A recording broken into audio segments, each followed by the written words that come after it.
want to talk about sustainable capitalism. What does that look like? If we look ahead to 2050, if we get it right, how do you think that changes the whole paradigm for us?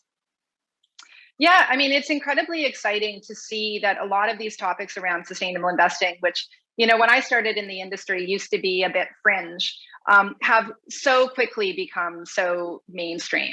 So, I think the key themes from this conference are kind of spot on as we think about, how do we transition towards a world where we achieve the Paris Agreement and the Sustainable Development Goals. I mean, achieving those ambitious platforms are the embodiment of sustainable capitalism, and it's about resilient infrastructure. It's about building out, sustainable infrastructure in emerging markets rapidly.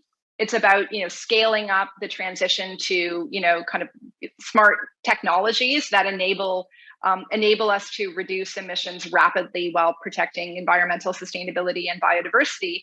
But we can't forget about the people aspects. We need social finance, we need more focus on a just transition, and we need to think about, equality and inclusive growth. So, we're working on a new social bond strategy, which I think will help us to kind of allocate capital more intentionally.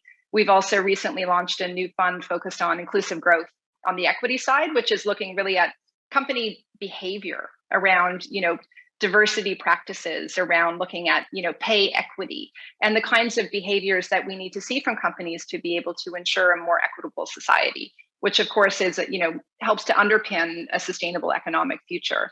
So I think, we all need to kind of keep focusing on the Sustainable Development Goals, on achieving the Paris Agreement, and making sure that finance is really part of the solution.